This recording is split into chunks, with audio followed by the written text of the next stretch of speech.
Hello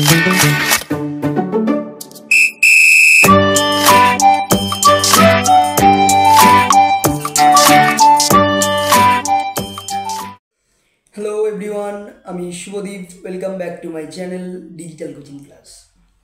আজকে আমরা মাধ্যমিক পরীক্ষার বাংলার প্রশ্নের উত্তর নিয়ে আলোচনা করব। চলো সময় নষ্ট না করে মাধ্যমিক বাংলা পরীক্ষার উত্তরপত্র নিয়ে একটু আলোচনা করা যাক। ফার্স্টে 1.1 মানে ফার্স্ট তো তোমাদের মাল্টিপিল আছে, আমি মাল্টিপিল নিয়ে আলোচনা করি, তারপরে 1 নাম্বার নিয়ে আলোচনা করব। প্রথমটা আছে 1.1, নকল পুলিশ সেজে হরিদা মাস্টারমশাই কাছ থেকে কত ঘুষ নিয়েছিলেন? উত্তরটা হবে অপশান খ, 8 আনা। 1.2, ললাটের লেখা তো খণ্ডাবে না, বক্তা কি? অপশান গ হবে গিরিশ মহাপাত্র। 1.3, পান্নালাল প্যাটেল কোন ভাষার লেখক ছিলেন? অপশান গ গুজরাটি। 1.4, আমাদের শিশুদের সব ছড়ানো রয়েছে ড্যাশ। অপশান ঘ হবে কাছে দূরে, শূন্যস্থান উত্তরটা। 1.5, খুঁড়ের দাপট তাড়ায় লেগে উল্কা ছুটায় ড্যাশ। উত্তর হবে অপশান খ নীল খিলানে। 1.6, যথা বিহনললারূপী কিরীটি হলেন অপশান গ অর্জুন। 1.7, খাগের কলম কখন দেখা যায়? অপশান খ সরস্বতী পুজোর সময়। নেক্সট 1.8, বাংলা ভাষায় বিজ্ঞান চর্চার একটি প্রধান বাধা হলো? অপশান ঘ হবে বাংলা পারিভাষিক শব্দ বেশি বলে। 1.9, শেষ পর্যন্ত নিবের কলমের মান মর্যাদা কে একমাত্র বাঁচিয়েছিল?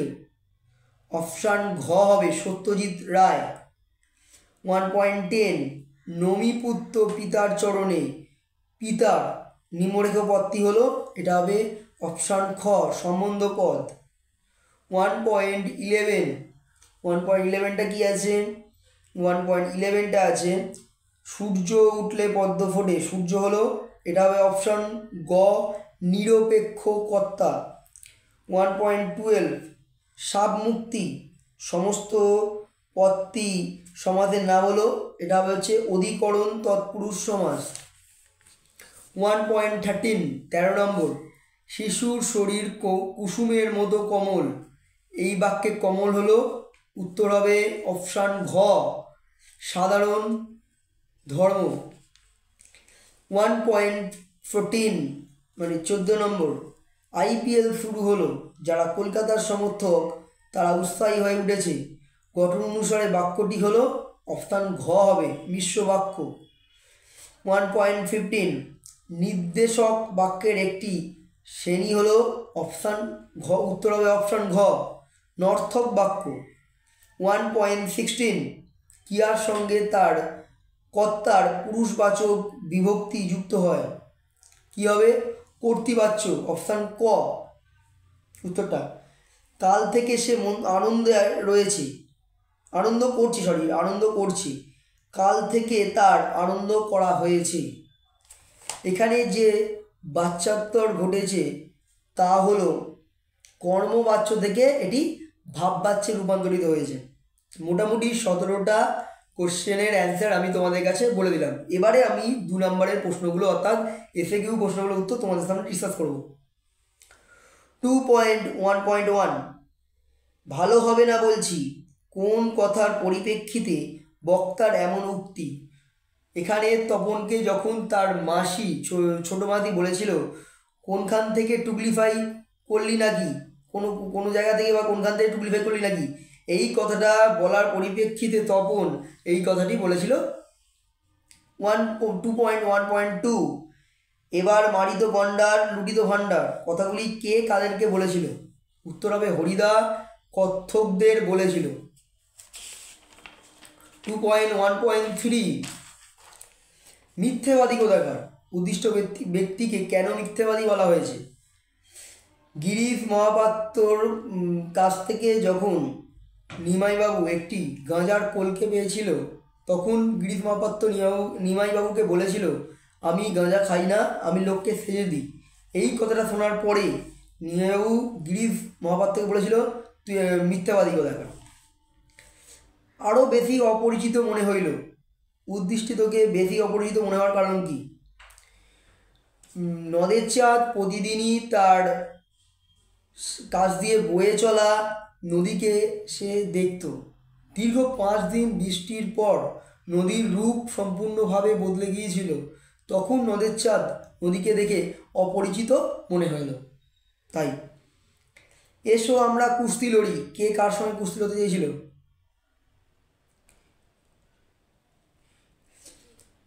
কালিয়া অমিয়র কাছে কুস্তি লড়তে চেয়েছিল। এবারে 2.2 মানে মেনলি এখানে 4টে করতে হবে, 5টা দেওয়া আছে পদ্মর প্রশ্ন। সিন্ধুর তীরে দেখি দিব্যস্থান। দিব্যস্থানটা কেমন? দিব্যস্থানটি হলো ফলে ফুলে ভরা একটা স্থান, যেখানে সর্বদা সত্য ধর্ম সত্য বিরাজ করে। ঘাস জন্মালো রাস্তায়। কখন রাস্তায় ঘাস জন্মালো? লেখক যখন তার প্রিয়তমা অর্থাৎ স্বদেশকে ছেড়ে চলে গেল, দিন গেল, সপ্তাহ গেল, যখন একটা বছর চলে গেল, তখন রাস্তার মধ্যে তার লেখকের পায়ের ছাপ মুছে গেল এবং সেখানে ঘাস জন্মালো। এক কথায় উত্তর। কৃপণ আলোর অন্তপুরে। আলোর কৃপণতার কারণ কি? আমরা জানি সমগ্র আফ্রিকাটায় বড় বড় গাছে বৃক্ষে পরিপূর্ণ, যার জন্য এখানে সূর্যের আলো সঠিকভাবে মাটিতে পৌঁছাতে পারে না, চারিদিকটা অন্ধকার থাকে। এছাড়া এখানকার আধুনিক সভ্যতার বিকাশ ঘটেনি বা পাশ্চাত্য শিক্ষায় এখানকার মানুষ শিক্ষিত হয়নি, তাই এখানে আলোর কৃপণতা দেখা গেছে। নাদিলা করুর দল হেরি বীরবরে। করুর দল শব্দটির অর্থ কি?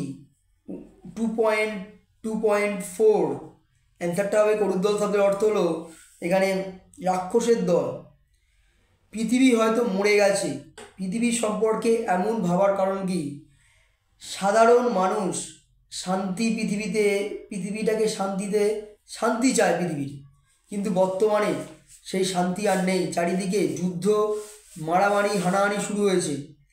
তাই কবি আক্ষেপের সাথে বলেছেন পৃথিবী হয়তো মরে গেছে। নেক্সট, ইতিহাসে ঠাই কিন্তু তার পাকা। ইতিহাসে কার ঠাই পাকা? ইতিহাসে কলমের ঠাই পাকা। 2.3.1 এর অ্যান্সার।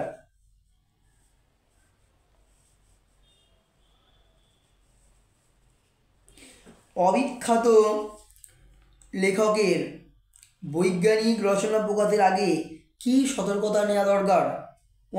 2.3.2 প্রকাশকের আগে অভিজ্ঞ লোককে দিয়ে যাচাই করে নেওয়া দরকার।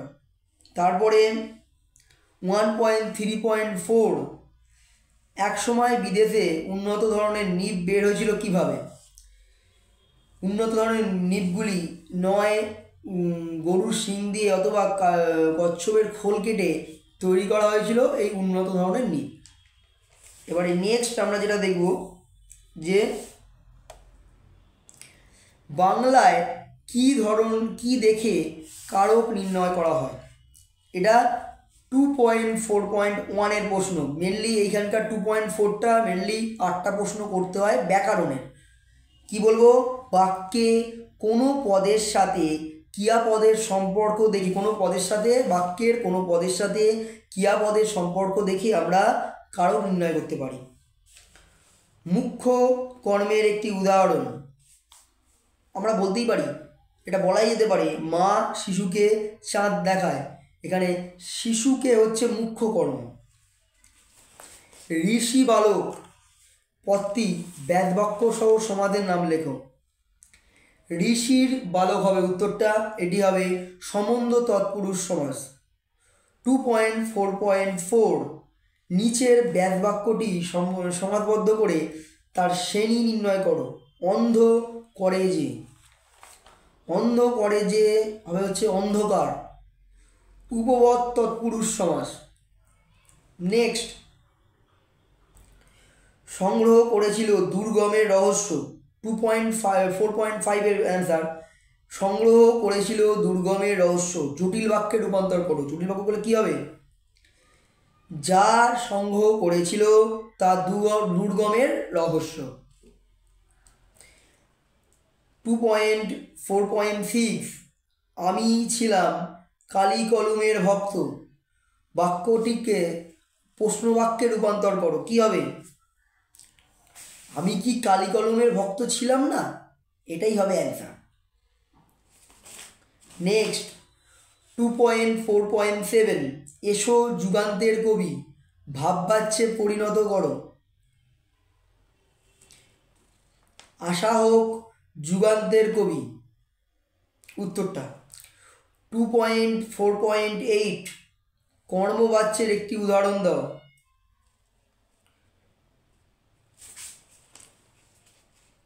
কর্মবাচ্যের উদাহরণ দিতে গেলে এটা বলতে পারি আমরা, আমার দ্বারা কাঠ কাটা হোক, তাহলেই করতে পারা যাবে। নেক্সট, 2.4.9 কি বলছে প্রশ্ন? যোগ্যতাহীন বাক্যের একটি উদাহরণ দাও। উদাহরণ কি হবে? আকাশে গরু ওঠে, অবাস্তব জিনিস। এগুলো হচ্ছে তোমার যোগ্যতাহীন বাক্য। 2.4.10 কোন সমাসে দুটি বিজাতীয় সমস্যমান পদের মধ্যে অভেদ কল্পনা করা হয়? রূপক কর্মধারয় সমাসের। উত্তরটা হবে অ্যান্সার। তাহলে মেনলি আমি মাল্টিপিল, তারপরে ব্যাকরণ থেকে শুরু করে 2-এর দাগের ও 1-এর দাগের সমস্ত প্রশ্নের অ্যান্সার তোমাদের কাছে আমি প্রেজেন্ট করলাম। এবারে তোমরা নিজেরা যা যা পরীক্ষা দিয়েছো, কি লিখেছো মেলাও, তাহলেই বুঝতে পারো তুমি মাধ্যমিক কত পেতে পারো। যদি ভিডিওটি ভালো লাগে তাহলে লাইক করো, বুঝতে না পারলে কমেন্ট করে জানাও, আমি আমার সাধ্যমতো তোমাদেরকে বোঝাবার চেষ্টা করব। আর লাইক কমেন্ট, যদি তুমি ভিডিওটা নতুন দেখে থাকো তাহলে অবশ্যই চ্যানেলটিকে সাবস্ক্রাইব করে নিও, আর প্রচুর প্রচুর শেয়ার করো। ফিরে আসছি নতুন একটা ভিডিও নিয়ে, ততক্ষণে ভালো করে মেলাতে থাকো।